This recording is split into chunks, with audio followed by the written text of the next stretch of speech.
Okay guys, say you're using a history resource that is not one of Mr. Ellis's websites or handouts. Okay guys, say you're using one of the history resources that is not a handout from Mr. Ellis, but it's something that you got off Mr. Ellis's website. Well, I couldn't make a Works Cited citation for you because I wasn't sure what you would need, but I'm going to show you how to do it really easily using EasyBib. So, say I'm just researching Syria, and I look through, and on this useful Syria resources page on Mr. Ellis's website, say I find this article about the Yarmouk camp in Syria. So I'm going to open that. Okay, here's the piece of evidence I want to cite, and all the information that I need is here. I've got to somehow format it though into a Works Cited entry, and that part can be complicated, and that's where EasyBib comes in. So you're going to open up EasyBib in a new tab, which is EasyBib.com. And EasyBib is a free service that creates a bibliography for you from the sources that you want. You can create an account, and I'm logged into my account here, and the nice thing is that it will build a bibliography for you as you find more sources. You don't have to create an account, and then it'll create the citations for you one at a time, and you can copy and paste those onto your Google document.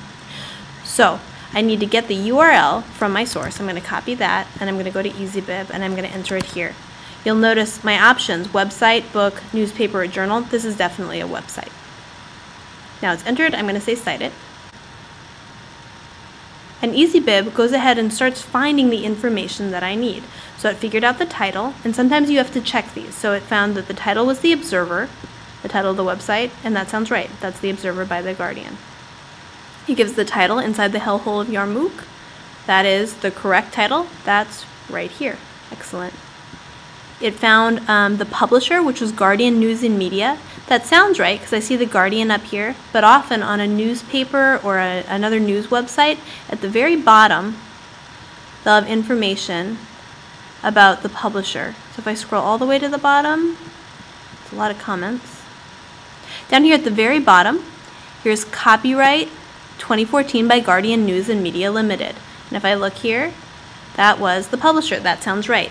Then it says electronically published February 9th, 2014. And if I look back here, the date is actually Saturday, February 8th.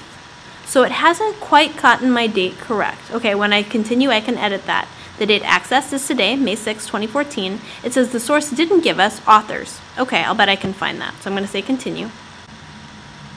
Okay, so now EasyBib is trying to create my citation, and it's asking me to edit what I can. So in red is the thing that it wasn't able to find, which was the author's name. If I look back at my original article, I can find it really quickly. I'm not sure why they didn't.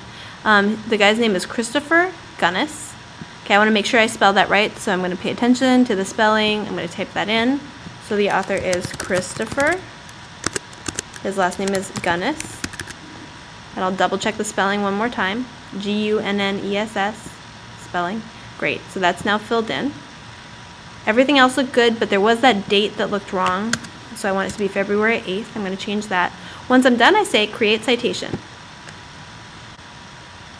And EasyBib does the work of creating the citation for me. Everything is formatted correctly. You'll notice that if you look down here, if you've got the author's name, I've got the title of the article in quotes, I have the title of the newspaper in italics, I have the publisher, I have the date I accessed it. Everything is formatted perfectly.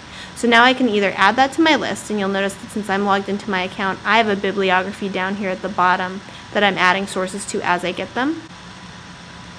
If you don't have an account, you can just copy and paste the citation that's right here into your Google Doc, and you'll have to put those in alphabetical order yourself. But either way will work. And that's it. That's how you create your citations. So for every citation that you use from history that is not something that's a handout from Mr. Ellis, you can use EasyBib to create the citation for you. When you do your in-text citation, again, you will use what is just at the beginning of that Works Cited entry. So this would be Gunnis, would be what goes in the parentheses. If you have any questions, please talk to me, and I'm happy to help. Good luck.